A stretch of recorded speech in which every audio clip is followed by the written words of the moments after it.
हमारे चैनल में आप सभी का स्वागत है। भगवान श्री कृष्ण और सकुबाई की कथा। महाराष्ट्र के एक गांव में एक ब्राह्मण रहते थे। उनके घर में केवल 4 लोग थे। वो ब्राह्मण, उनकी पत्नी ब्राह्मणी, उनका पुत्र और उनकी पुत्रवधू। उनकी पुत्रवधू बड़ी ही साध्वी और भक्ति थी, जिनका नाम सकुबाई था। वह बचपन से ही संत महात्माओं का संग करके निरंतर श्री कृष्ण के चिंतन में तन्मय रहती थी। जैसे गाय कसाई के चक्कर में फंस जाए, वैसे ही साध्वी सकुबाई की शादी ऐसे परिवार में हुई जहां उनकी सास, ससुर और पति तीनों उनके विरुद्ध थे।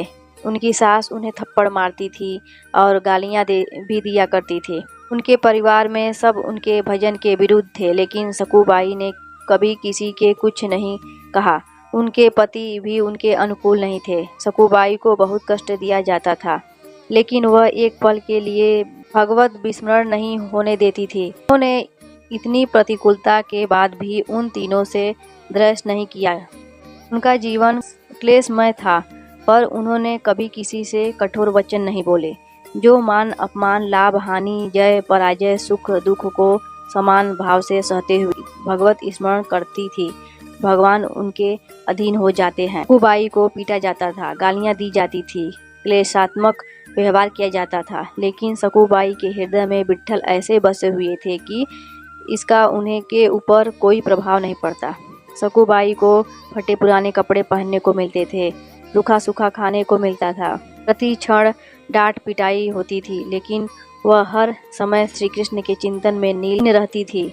सकू की दशा पर गांव की स्त्री पुरुष को बहुत तरस आता था, पर किसी की हिम्मत नहीं होती थी कि कोई उनके परिवार को समझा सके। सकुबाई मन ही मन भगवत कृपा का अनुभव करते हुए सोचती कि कितनी कृपालु हैं श्री कृष्ण। यदि मेरे पति, सास या ससुर मुझसे प्यार करते तो श्री कृष्ण के प्यार में बाधा पड़ जाती। एक दिन किसी पड़ोसन ने सकुबाई से पूछा, तू इतना दुख भोगती है, तेरे मायके से कोई नहीं आता है क्या? न कोई खबर लेने आता है, न कोई तुम्हारा सहयोग करता है। सकू ने मुस्कुराते हुए कहा, जानती हैं मेरा मायका कहाँ है? पड्ढलपुर। और मेरे मायके वाले कौन है जानती हो? विट्ठल और रुक्मणी जी और सखी। उनका बहुत बड़ा परिवार है, असंख्य संतानें हैं। मुझे लगता है कि वह असंख्य संतानों की व्यवहार में मुझे भूल गए हैं, इसलिए मुझ गरीब की खोज खबर लेने वो नहीं आ पा रहे हैं, पर उनकी मुझ पर बहुत कृपा है। पंढरपुर महाराष्ट्र का एक प्रसिद्ध धाम है। यहाँ एकादशी को बड़ा मेला लगता है, जिसमें भगवान श्री विट्ठल जी के दर्शनार्थ लाखों नर नारी दूर दूर से नाम कीर्तन करते हुए, नृत्य करते हुए उत्साहपूर्वक पंढरपुर की यात्रा करते हैं।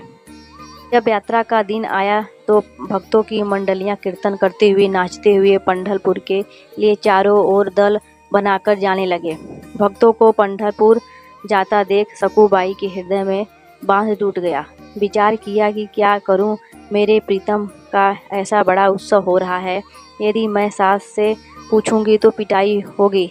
उन्होंने सोचा, सास ससुर पति कोई जाने तो देगा नहीं। सकुबाई को पानी भरने के लिए रोज कृष्णा नदी में जाना होता था। उन्होंने घड़ा लिया और कृष्णा नदी जल भरने के बहाने घर से निकली। प्रेमी भक्तों के कीर्तन दल को देखकर सकू के हृदय में प्रेम उमड़ा। पंढरपुर जाने की प्रबल इच्छा करके उन्होंने घड़ा वहीं रख दिया और वह भक्तों की मंडली में चली गई। उन्होंने जाते हुए एक पड़ोसन ने देख लिया और दौड़कर उसने उनकी सास को बताया कि उसकी बहू संतों की मंडली के साथ भाग गई। अब सास और पति ने बड़े बड़े डंडे निकाले और उन्होंने सकू को रोकने के लिए दौड़ लगाए। उन्होंने देखा तो सकुबाई अपने प्रीतम के दर्शन के लिए विशेष इच्छुक थी और भक्तों के बीच में भगवत प्रेम में उन्मत्त हो रही थी। उनकी सास ने उसके बाल पकड़े, घसीटकर उन्हें बाहर लाई और वहीं उन्हें डंडे से मारना शुरू कर दिया। घर ले जाकर तीनों ने मिलकर उसकी पिटाई की। सकुबाई सिर्फ हाँ विट्ठल, हाँ कृष्ण, हाँ गोविंद करती रही। उनकी सास ने कहा, यह तो मामूली मार है, इससे मानने वाली नहीं है। ऐसा पीटो कि यह चलने लायक ना रहे, वरना यह फिर भाग जाएगी और पंढरपुर की यात्रा करेगी।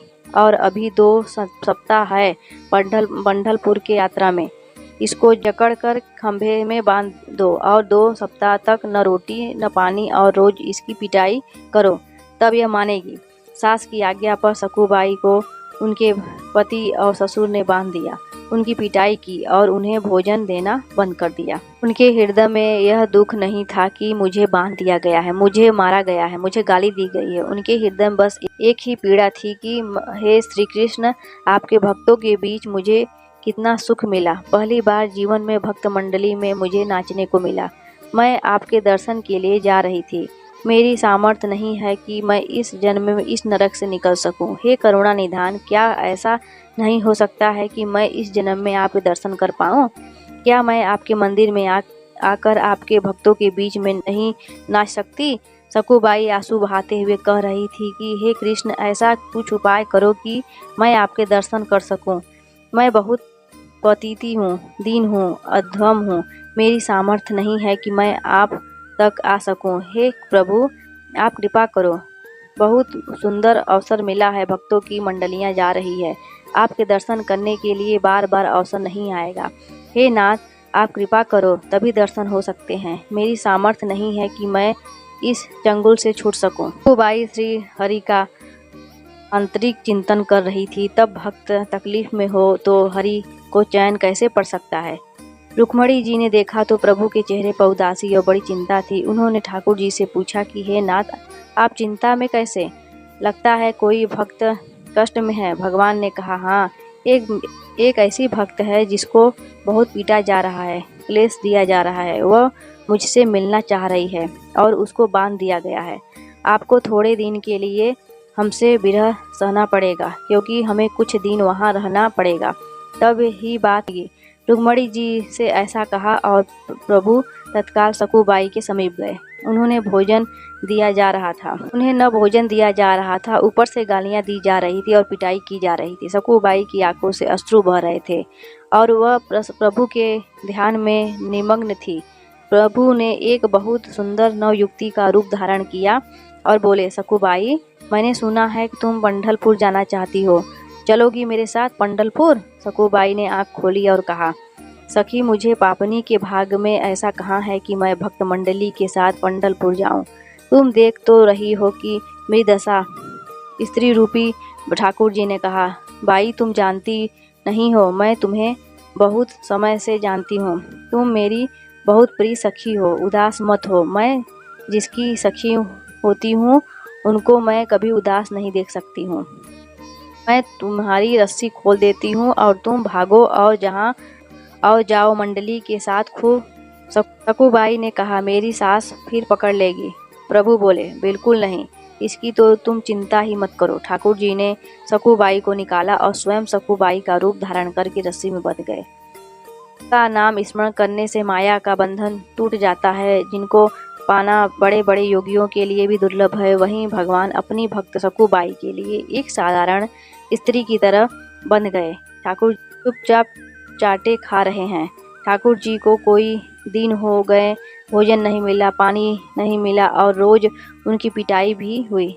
14 दिन बीत गए, प्रभु बंधे रहे, रोज डंडे और गालियां खा रहे। उनके पति को उन पर दया आई तो उन्होंने सकुबाई के रूप में ठाकुर जी बंधे थे उनको खोल दिया। पति की आज्ञा के अनुसार सकुबाई रूपी श्री भगवान ने स्नान किया, सुंदर रसोई बनाई और सबको खिलाया। भोजन पाने के बाद तीनों के हृदय में बहुत प्यार उदय हुआ। सकु रूपी भगवान ने अपनी सेवा और सुंदर व्यवहार से पति, सास और ससुर तीनों के स्वभाव को बदल दिया। अब तीनों सकुबाई स्वरूप श्री भगवान को बहुत प्यार करने लगे। उधर सकुबाई पंढरपुर पहुंचकर नाम संकीर्तन करती हुई नाच रही है। प्रभु के प्रेम में वह इस बार को भूल गई कि मेरी जगह कोई और सखी बधी हुई है। आनंद में विभोर हुई सकुबाई ने चंद्रभामा नदी में स्नान करके मंदिर के अंदर प्रवेश किया। वह मंदिर में जाकर श्री हरि के दर्शन करके आनंद सिंधु में डूब गई। सकुबाई का प्रभु से ऐसा मन लगा कि उन्होंने प्रभु के सामने प्रतिज्ञा कर ली कि जब तक शरीर में प्राण रहेंगे मैं पंढरपुर की सीमा के बाहर नहीं जाऊंगी। उन्हें क्या पता था कि उनके बदले पंढरीनाथ जी वहां बधे हुए हैं। सकुबाई पांडुरंग के ध्यान में संलग्न हो गई। सकुबाई के सामने वह स्वरूप प्रकट हुआ कि सकुबाई विह्वल हो गई और भगवान के सौंदर्य के दर्शन में इतना मुग्ध हो गई कि उनके प्राण छूट गए। एक ब्राह्मण उस मंडली में आया और उसने सकुबाई की लाश को देखा। उसने साथियों को बुलाया और सबने मिलकर सकुबाई के शरीर को अंत्येष्टि संस्कार किया। इधर रुक्मणी जी ने विचार किया कि ठाकुर जी कह के गए थे कि कुछ ही दिनों में वापस आ जाएंगे, आज तक नहीं आए। फिर ध्यान देकर देखा कि जिनके लिए गए थे उनके उसने तो शरीर छोड़ दिया और उसके शरीर का अंतिम संस्कार भी हो गया। अब मेरे प्रभु को तो बहू बनकर वहाँ रहना ही पड़ेगा। अब रुक्मणी जी को बड़ी चिंता हुई। रुक्मणी जी शमशान पहुंची और उन्होंने सकुबाई की राख, हड्डी वगैरह को एकत्रित किया और प्रेम दृष्टि से देखा तो सकुबाई जीवित हो गई। सकुबाई को ऐसा लगा जैसे वह गहरी निद्रा से जगी हो। रात को स्वप्न में रुक्मणी जी ने सकुबाई से कहा, देखो पुत्री, तुम्हारा प्रण पूरा हुआ। तुमने कहा था कि जब तक इस शरीर में प्राण रहेंगे मैं पंढरपुर की सीमा के बाहर नहीं जाऊंगी। तुम्हारा वह शरीर तो जल गया, अब तुम लौट जाओ। मेरे प्रियतम तुम्हारे रूप में तुम्हारे घर पर हैं। आदेश पाकर सकुबाई आनंद मगन होकर 2 दिन बाद यात्रियों के साथ वापस लौट आई। सकुबाई को आता देख सकु भेषधारी भगवान पंढरीनाथ जो वहाँ बहु रूप में थे, उन्होंने सोचा कि अगर वो यहाँ आ गई और मैं भी यहाँ रहा तो गड़बड़ हो जाएगी। ठाकुर जी ने तत्काल सास से कहा कि मैं पानी लेने जा रही हूँ। लिया घाट पर आई और पूर्व परिचित सखी का भेष धारण कर सकुबाई से मिली। उन्होंने देखते हुए सकुबाई को सारी बातें याद आ गई। सकुबाई ने दौड़कर उनके हृदय से लगाया और कहा, सखी, आपकी कृपा से मुझे पंढरपुर जाने को मिला। के चरणों को पकड़ लिया। बहन, तुम्हें बहुत कष्ट भोगना पड़ा होगा मेरी वजह से। ठाकुर जी ने कहा कि तुम चिंता मत करो, तुम सुखी हो गई हो ना। सकुबाई ने कहा, हाँ ठाकुर जी। ठाकुर जी ने कहा, मुझे कोई कष्ट नहीं हुआ। यदि तुम्हें सुख मिला तो हर कष्ट मेरे लिए सुखमय है। तुम यह घड़ा लो, इसमें जल भरो और घर जाओ। सकुबाई घड़ा भर कर अपने घर गई और ठाकुर जी अंतर्धान हो गए। सकुबाई घड़ा उठाकर घर पहुंची और स्वाभाविक अपने काम में लग गई। सकुबाई को सास और ससुर और पति के बदले हुए स्वभाव को देखकर बड़ा आश्चर्य हो रहा कि इतना प्यार मिल रहा है। दूसरे दिन वह ब्राह्मण जिनके सकुबाई के शरीर का अंतिम संस्कार किया था वापस आया और उन्होंने सकुबाई के घर पहुंचकर कहा कि मैं एक खबर देने आया हूँ।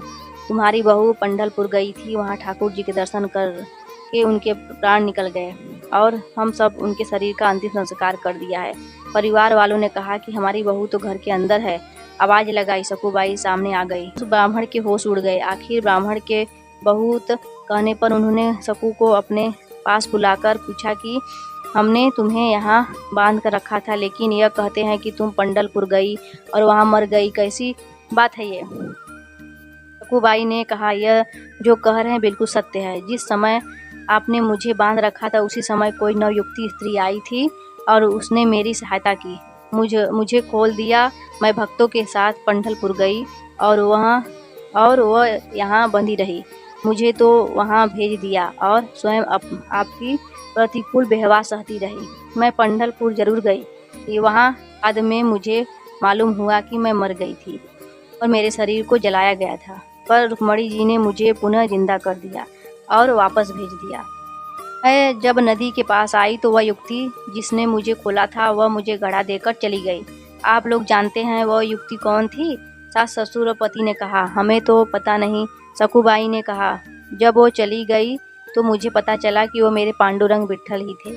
आप लोगों का बड़ा सौभाग्य है कि आपको मेरे इष्ट के दर्शन हो गए। यह सुनते ही सकुबाई के सास और ससुर पति उनके चरणों में गिर पड़े और कहा कि हमने तुम्हें पहचाना नहीं। हमारे घर में ऐसी परम भक्त है, परम साध्वी रहती है जिसके अधीन श्री भगवान है। हमने तुम्हें बहुत सताया, क्या हम पर कृपा करो। संत सकुबाई ने सास, ससुर और पति को भक्ति का उपदेश दिया। तीनों भजन परायण होकर सकुबाई की कृपा से भगवत धाम को प्राप्त हुए। यदि उपासक भक्ति मार्ग में आगे बढ़ रहा हो और उसके जीवन में प्रतिकूलता आए तो उसे आनंदित होना चाहिए कि अब हरि जल्दी ही आने वाले हैं। जब जब प्रतिकूलता किसी भक्त के जीवन में आई तो भगवान का ऐसा व्यवहार हुआ। जय श्री कृष्णा। राधे राधे।